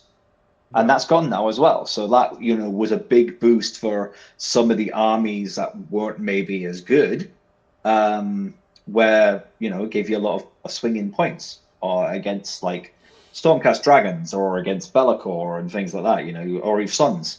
Yeah. If you were Gits versus Suns, you were getting a lot of extra points if you could actually bring one of those giants down. So all that's gone. And now I'm really glad you to can see that still that one. Yeah, that was the worst thing they ever did. But I unless you take Marathi and Daughters of Cain or ally a monster, you can't have a monster. So I played all my events without a monster, which it hurts. It puts you back a lot. Yeah, it did. Deepkin have one monster, and it's great now, but back then it wasn't as. I don't like it now, to be honest. I've liked it more. I liked it way more from the Marathi book, but that's a whole other thing. But yeah, so like now they are putting more of an emphasis on troops and killing troops, but I still think you can play similar style lists to the previous edition and still do well.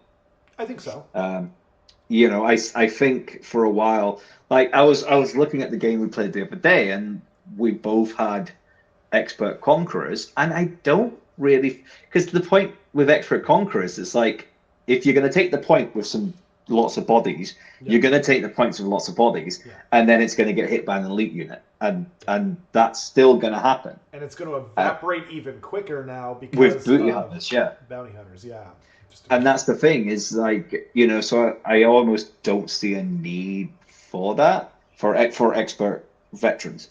The fact of all these things are now you have to. I think that's kind of a thing as well, is you have to make things Galician veterans, which I think is kind of like I think it should be an option. If you make them Galician veterans, then they're taking more damage. I think there should have been an option where you can make if these models fit into this category, you can make them Galician veterans. Yes. Give them a bonus like they get +1 to hit or +1 to wound, or give them something for being Galician veterans because they're going to be getting targeted by this new thing you've introduced. Yeah. Or just take away the whole introduction of those 2 battalions. Weren't needed. You could have done Galician veterans as they are without having to add expert conquerors or bounty hunters. Because you're basically introducing a rule set where it's like, hey, we want you to take battle line stuff. This stuff can now kill battle line stuff better, but we want you to take battle line stuff. Yeah. It's like, why are you encouraged to do that? And your battle tactics are, you're encouraged to be more specific. You're encouraged to take Galician veterans, not battle line. That's not Galician veterans. You're encouraged to take Galician veterans because a lot of the battle tactics involve Galician veterans, right? Yeah. But if you have like a Stegodon and you make it a battle line, that's not a Galician veteran. But ironically, you can put him in bounty hunters. Yeah. And make him do more damage against them. A great example for this, I worked out. So I have Stormcast and I have Gits. Yeah. So I can take a unit of and you have Daughters of Cain. Yeah, but Daughters of Cain is so few bodies for what I play. So I can take a double reinforced unit of squigs. Yeah. Which are going to be double reinforced means how many squigs? Oh, so that means it's 36. 36. So that's 72 wounds. Yeah. And which 480, 72 wounds. I could put them in expert conquerors, and they will count as 108 for an objective. Okay? Now I can take 10 retributors Yeah. from Stormcast. Yeah. Because of the new Galatian veteran thing, the Brotherhood thing, they can fight in 2 ranks. So I can have 2 ranks of 5. Okay. I can put them in bounty hunters. Yeah. And if I take the Thunderstruck, the Holy Command, Yeah. that gives them +1 attack, Yeah. they're getting 40 attacks for those 10 models. Okay. At Ren 2, Yeah. 2 damage. Yeah. 3 damage because they're booty hunters. So I can do 120 wounds easily to that unit of squigs. Wow. And that unit of squigs will not get a save because they're only a 6-up save, so even with, a lookout, a buff. Yeah, like a Mystic Shield. Yeah. Even with like a Mystic Shield and a thing, the best they can get is a 6. Wow. So you are destroying that whole unit of squigs for the same points. Wow. And because of booty hunters. Yeah. So you're just yin and yanging it. So yeah, I can only do the Holy Command once, but then I can still go down to 3 attacks each instead of 4 attacks each. So it's a lot. It's a lot of damage output by just adding in that extra damage, and you could do it even more with like Fulminators. You could do it, but there's a thing with the FAQ where you might not be able to do it. Oh. But we'll talk about that more next time. Oh, that's the order of things. Yeah. Well, should we bring up the... You can bring up that one if you want. Sure. The weird thing. Honestly, you basically took the words out of my mouth. Yeah. I don't think I have anything more to say. I am excited, though. Yeah. And here's why. I'm really excited because they've kind of just flipped the script. They've kind of just took the table and they're just like, whoops! G'day, mate, and flipped it upside down. And it's kind of exciting because it's kind of like when AOS 3 started out, where it's like the meta is like, if you're saying that you figured things out, you're a liar or a fool, because no one can know how this meta is going to pan out. Because even like, I played 2 games now with the new GHB, and like it did not go anything like I thought it was going to. I thought clan rats were going to be awesome, but they die to a fart now. Like, and this is the problem with a lot of stuff. Yeah. And like our game was amazing yesterday. It was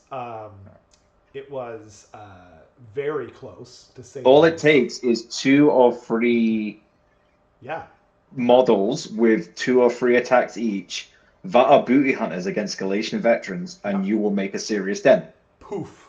And only takes because each of those attacks is now doing 2 damage. I forget who said this, but someone, actually probably multiple people, to be fair. I think probably a lot of people have touched on this, to be totally honest. Mm-hmm. But I think bounty hunters, just so we're clear, so everyone's on the same page, I'm going to call them booty hunters most of the time, but just to be clear, bounty hunters is the buff, the +1 damage is too strong. Yeah. It's just too strong. And the FAQ, like whichever way it comes down, I don't even really care. Like it's just too strong. I'll be kind of interested if tournaments might even just turn around and say, do you know what? Neither of the 2 battalions are allowed. I'm still do Galatian veterans, because you can still do the damage to them. Yep. But you're taking away the extra wounds they're going to take. What do you mean? So like the two battalions don't have expert conquerors or bounty hunters. But like, but then how are you doing extra damage to them? You don't. Oh! I thought you said that's how. No, because they're not counting for the extra wounds now. Yeah. It's just back to the way it was. The only difference is now battle line will now have a priority at capping objectives if you make it the proving ground over monsters. That's honestly, you know what? The other thing that they could do too, and we can maybe even talk about experimenting with this on the channel, is you keep Galatian veterans, you keep expert conquerors. But then you change booty hunters to +1 to hit and wound. Yeah, even that And would be then fine. and then it's not just like because like some stuff like Cruel Boy's Gut Rippers, which are still a crime that they're 180 points for 10 of them. Yeah, I know they're 2 wounds, but with the +1 to wound or +1 damage Yeah. rather, like they're terrible now, right? I Um, think the biggest thing about this is it feels it, and I think maybe this is why they've doing this as a season instead of a year. yes, Is I think it's an experiment. So and that's they're great. doing this That's as a hey, look, we're gonna try this. This is really freaky. It's out the box. We're gonna get a bit crazy for a while. yeah, It's for 6 months. but you know what would have been great, Dale, What is if they had playtesters? just thrown it in there like because there's so many people out there. Like, you know what's the great thing about wargaming or tabletop wargaming, to be specific, is that we're the bosses. GW doesn't get to tell us what to do. A lot of people don't realize this. They probably figured it out by watching our battle reports, but we don't play with any of that mystical terrain garbage. Yeah. Excuse me, I should call it garbage. I'm excuse me. This beer is getting a little bit low. I'm on an empty stomach. Forgive me, everyone. I'm a little rowdy. I'm actually just It's happy and loopy. But here's the thing, though. yeah. I didn't like the mystical terrain. It's too silly to me. It just takes me out of that. And for a lot of people, it's like shooting into combat's a big thing for them, for the verisimilitude and the realism for them. It's just like, ugh, that doesn't make any sense at all. And it's like, okay, fair enough, right? But for me, that mystical terrain, it's just too silly. It's like you're telling There's me only like everything one on here. anyone really cares about, and that's the +1 to cast. Exactly. Oh yeah, exactly, right? So my whole point though is that it we've chosen as a local scene, and I don't know. Is it the same in Seattle and Washington? They rivals. They used it. Uh huh. Yeah. And but not at the U.S. Open.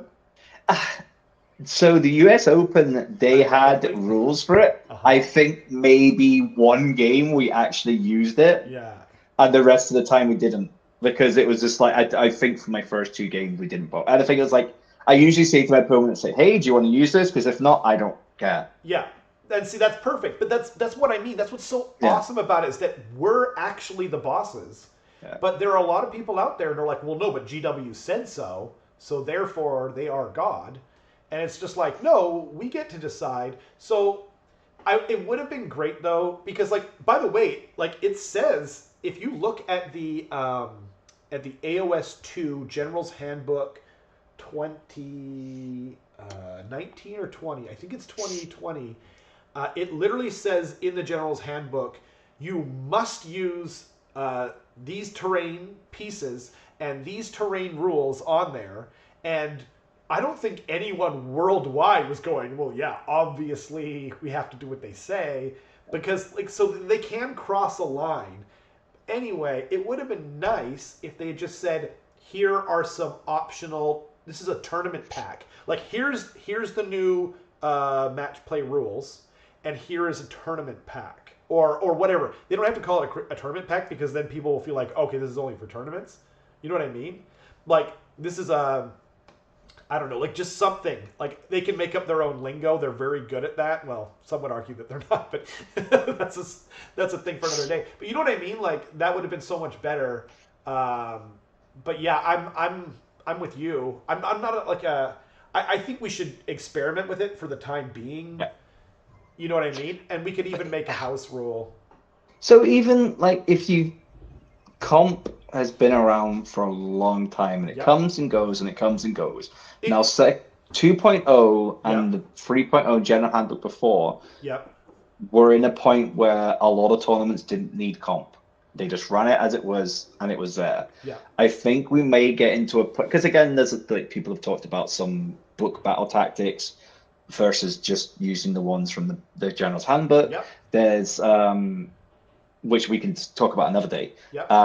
But especially like with these battle tactics, it's also like if you think about a tournament, in the book there's what 12 scenarios. You're picking 5 out of those. So the people that are playing the game and running the game Yeah. look at them and goes, these are the ones we think are going to be the most fair for everyone in a tournament scene or the most enjoyable. Yeah. So there's nothing from stopping you for running your tournament how you want to. If you decide for your tournament to say, do you know what, we're not doing this and this, Yeah. then you don't. Well, comp has become kind of like a dirty little word, Yeah. I feel like. Yeah. But in reality, pretty much everyone is actually running a comp. Because, like, we don't play with mystical terrain and all that other stuff that we don't personally mostly enjoy locally. That's technically a comp. The last half of 8th edition Yeah.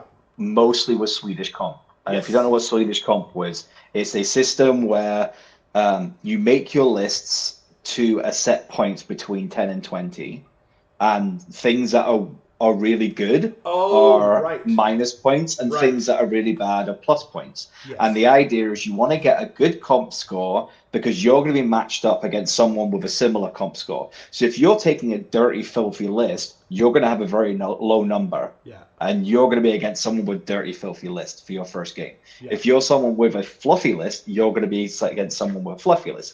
Now, people could stealth fluff and stealth dirty, you know, there was things. And then that's when you also got the 20-0 system, where instead of like win-loss draw, is a draw is 10-10. You both get 10 points. And the idea is to encourage people to try and like play a game maybe more conservative, or go all in to try and get that 20-0. Yeah. Because the people that were winning the tournaments will probably be getting like 4 or 5 16 pluses a game, even like 2 or 3 20-0s. Yeah. But the big thing of that was writing a list that was usually, I think, like if you had like a list that was a 20, it's like the fluffiest, useless thing you're going to have. Yeah. While like a 10 was like, this is broken. And the thing was, you couldn't, like, there was set points, so you couldn't have worse than this or you couldn't have better than this. Okay, but isn't the problem with that though that it is someone's opinion, or did they have like there was a group, so there was a Swedish comp committee that would write this and process this. Yeah. But the problem with it is it's so time consuming. It's not like right now where I can sit on the toilet and I can write a list.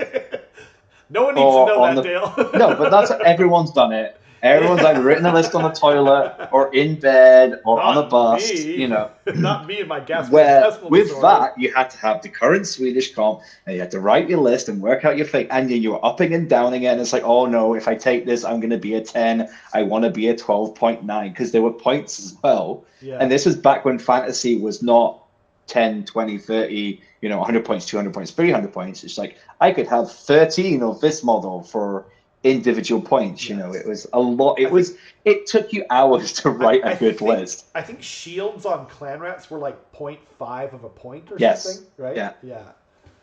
So yeah, it's awesome, a big thing, and I'm not saying we should ever go back to that because it is a nightmare for if you have. Are you talking about comps or are you talking about minute? No, that heavy comp. Yes, totally. Because it puts people off that just want to come and play games. Yep. No, I agree with that. I don't none of that point system. Yeah. It's the problem with that is it's too ephemeral. There's no, you know what I mean? Like it's not like they said, okay, if you have dragon what's it called? The World Banner Draw Banner of the World Dragon. Yes. Say it again one more time. Banner of the World Dragon. Banner of the World Dragon. I had all the right words, just none of them were in the right order. So I was talking like Yoda. Yeah. So the Banner of the World Dragon. Is that right? Mm-hmm. Okay, I literally didn't know. So if you had that, if you had like just that in your list, you're going to be put up with someone against that has something else that's broken from fantasy that I can't come on with it. You know what I mean? Or Hellcats, for instance. Yeah. Or they could even say like or we're just like, honestly, I know a lot of people don't like this. I'm sorry, Eric, in advance. But like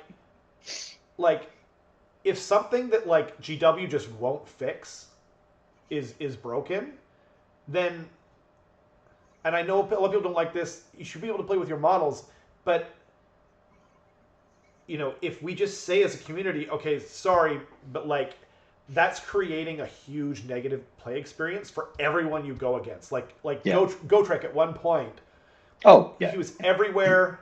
Some would argue the new Kron Spine thing. Yeah. I hate it so much that I'm not going to take it. Like I'm just not going to play against it. I'll play against it, but I won't take it because I just don't like it.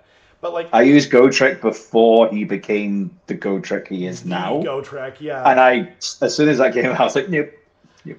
I think I used him in one little local thing, and he's just so insanely good. He's just At the time. yeah. I don't think he is now, but yeah, he was just brutal. And if you didn't have a way to do it, like if you had poor Kragnos, who was double the points of Gotrek at one point, Yeah. and you had Gotrek, it was like, well, that was fun. He just smashes Kragnos into the freaking ground. Yeah, because But, Kragnos does nothing to him. You know, if we just say like if there was like a general consensus, like, and it doesn't have to be everyone. Like, I don't think every tournament should ban anything.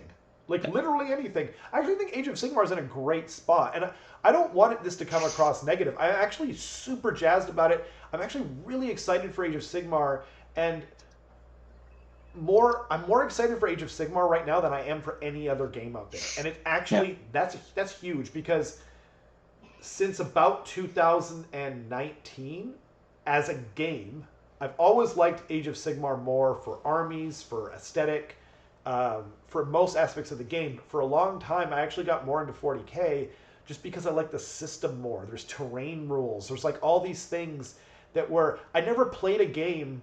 I've never played a game of 40k to this day where I thought that loss was not on me. The closest I ever came was I played a game of Knights. And I know we're getting a little off subject here, but I played a game of Knights versus Ryan's Raven Guard, and he's gonna kill me for bringing this up. But like, I deployed on the line, and then he brought his whole army across. He used like all his CP, and he got into everything turn one. And he killed like 3/4 of my army turn one. It was just over. I didn't even get a turn. Right? He's like, I'm so sorry.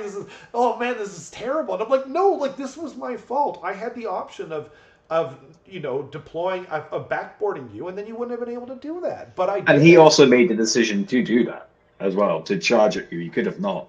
He could have not, and maybe it could have gone against him too. You know what I mean?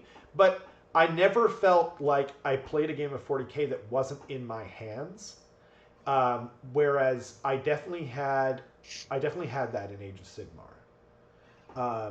But Age of Sigmar is my main game. And like, if you have any doubt of that, look at the ratio of videos on my channel of what to what. It's very clear what my favorite game is. But that doesn't mean it's perfect. And when we talk about, and this should be stated very clearly, and maybe Dale, maybe you're different. Maybe you feel differently than me. But how I feel is I'm most passionate about the thing that I love the most, right? So if there's something wrong, that's where I want to speak up and totally make it as good as it can be. Now it's going to be different for everyone. A lot of people probably love Gotrek. I love the character. I've read most of the books and I've listened to the audio plays that have come out. I haven't listened to or read. What was the new one? Deep? Oh, Soulslayer. Soulslayer, that's right. It's the Deepkin. Yeah, I read it. I'm looking forward to it. I read I love the Deepkin novel. Yeah, there's a lot of Deepkin intrigue, and the thing I liked about this book is they actually do the whole like people forgetting when Deepkin have attacked. Yes. Yeah, it's actually a thing in this book. Oh, so thank goodness. Yeah, that's something they've been missing out on. And the one about Prince Lurien, I can't come up with the title right now, but it's really fun. And I was hoping they were going to bring out some new models, including a Prince Lurien model riding a giant dragon shark chariot thing that's sort of in the novel. But anyway, but. Well, I mean, they're bringing out the new Black Library models. There's that vampire and the dwarf one coming to us. Yeah, so he is so cool. I forget his name. I'm buying that book. I'm buying that model. I love Castelli. Jeff the Vampire. Oh, what's it about? What's it called again? Oh, I have no idea. Okay, It's fair about enough. I think it's about he's a soul blight He's a guy who he's a basically Castelli dude with like that giant yeah, he got anime. separated from or cursed or something, and now he's like by himself. I wonder if he's going to be an expansion for Cursed City. Okay, yeah, I'm gonna have to wrap it up in a minute because I need to get ready for work tomorrow. Absolutely. But So yeah, it was good to talk. I think he could be, maybe. I mean, I don't know. I think Black Library are going to start releasing a couple of these little custom heroes, and they may be like Underworlds and that, where they may be okay for EOS or maybe not. yeah, But I mean, they'll be good proxies. Like they you would can be. use him as a vampire lord, and I'm you can going to use the use Gale as a him in whatever capacity I possibly can. Real yeah, quick before you go, the FAQ dropped. yeah.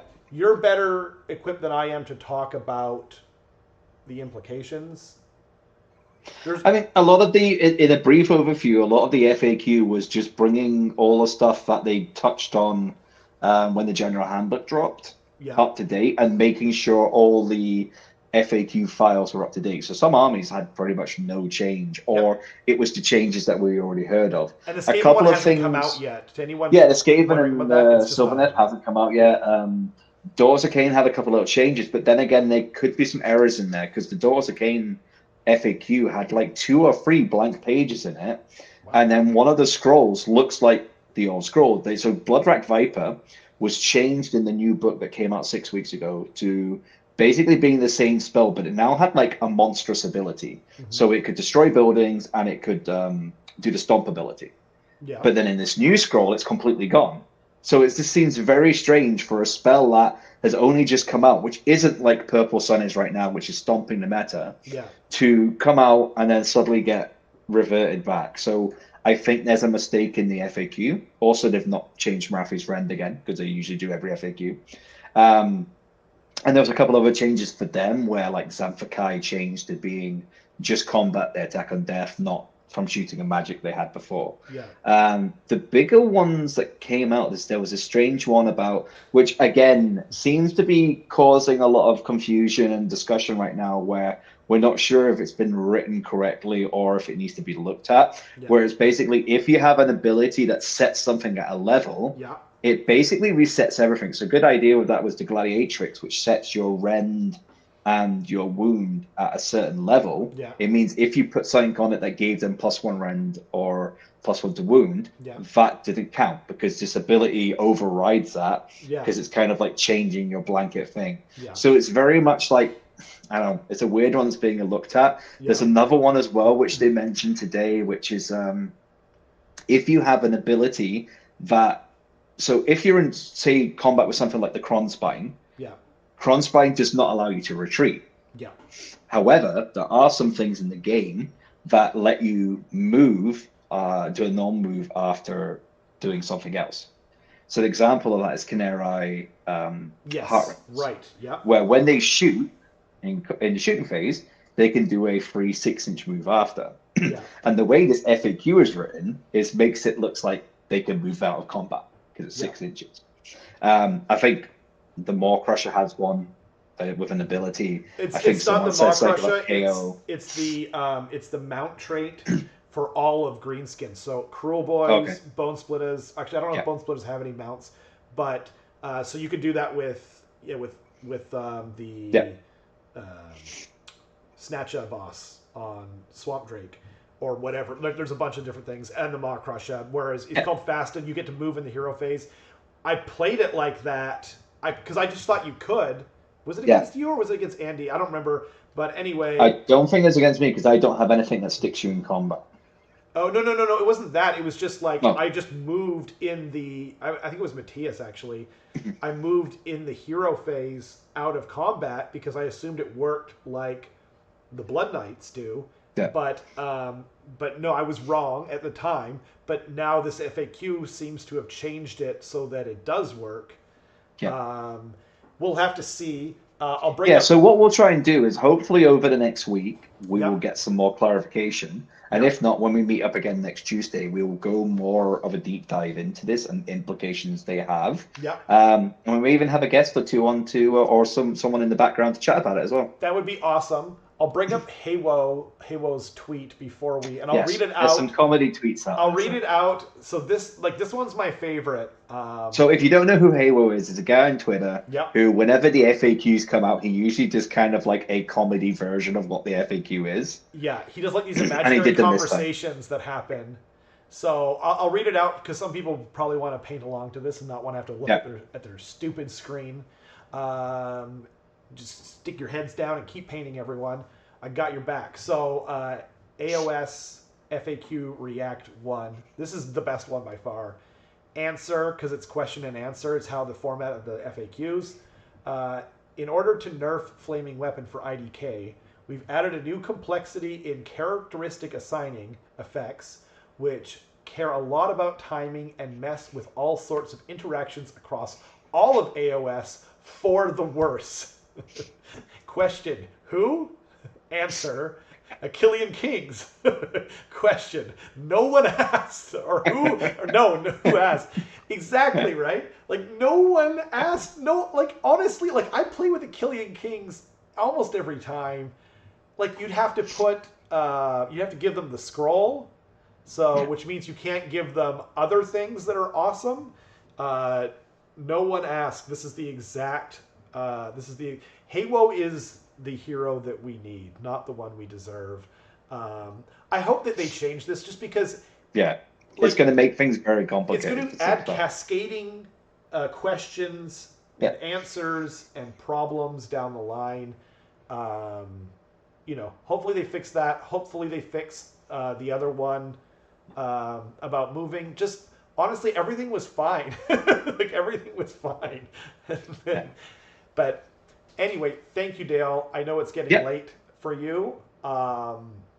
Thanks for being on. Hope everyone enjoyed it. Honestly, overall, so final statement about Age of Sigmar. It's actually in a really great place. It's actually in a really exciting place. Yeah. All I was trying to say earlier was that, and I hope anyone didn't take it negatively. It's actually not. It's in a great spot right now, and I just think we have to keep an open mind and be open to options, because GW will listen if we do our own thing, then they'll kind of go, okay, this is where we're, maybe it could be better. You know what I mean? I think it's the age-old nerd thing where it's like, this is stagnant, we need it to change, so they change it. It's like, we don't like this, we don't like the change, and it's like there's gonna be ups and downs. There's gonna be phases where they introduce something that we don't like, and then it will change back again, or they'll change something because they'll realize, okay, this doesn't work. So, and even as much as we were kind of talking about bounty hunters and whatnot, I still want them to take these throw these darts at the dartboard. Some are gonna miss, and then hopefully we'll get a better version of it. But but hope everyone enjoyed this it ran much longer than we intended. We were talking like 40 minutes to an hour, and now we're over an hour and 40 in. But it was. I'm sure you'll edit some little bits out. They'll be fine. I'll definitely have to bleep some few bits out, Mr. Johnson. There's only two. There's two that I remember for sure. You just have to listen to it all back while you're painting. Yeah, I whatever. I mean, I won't have that option next time, so we'll do our best. So you should actually check up, because I remember listening to something on the radio not so long ago. Yeah. I still listen to some UK radio, the Chris Moore shows, and they actually changed it where some words are no longer considered swear words, so they can actually use them on the radio. Oh, interesting. And that you could use them. So it'll be interesting to check out. The UK is very. It's just because they're so common. Yeah. That they now don't count as being a offensive thing. Well, here's a little behind the scene things. When you upload a video onto YouTube, it asks you to submit a rating for it, and it gives you like this laundry list of credentials and whatnot. And from what I understand, it won't recommend you as much, and I need all the help I can get at this point. But hopefully everyone enjoyed this first episode. It's just more of a fun meet and greet kind of thing. Next week we'll get a little bit more into the weeds, and hopefully, we want to get a few more games into our belt. We don't want to talk out of our patooties, because I've only played 3 games of the new book so far, so I need to get some I've more. only played 2, so a lot of it's just theory crafting, and we'll see. But I'm so excited. Yep. I've got rat ogres and storm fiends planned, and I've got like over 100 clan rats just to my left here. So a lot of fun on the way. Thanks again, Dale. No problem. You know, we'll see you guys next time, and Leave us some comments. Let us know what you'd like to let see. us know. Yeah, and yeah, I hope you guys enjoyed it. We want to know what people want to hear from this. You know what I mean? We're just having fun, so hopefully people can just have it on in the background and listen while, you know. It's 2 guys talking about the hobby they enjoy. It's just 2 guys talking about the thing that they love the most, other than their families and whatnot. Yes, but you know, Okay, the guys. hobby that they love the most. But thanks to everyone. For Have a watching. good night. Yeah. Enjoy the show. Like and subscribe because it's still the channel. Exactly. And we'll see you guys next time.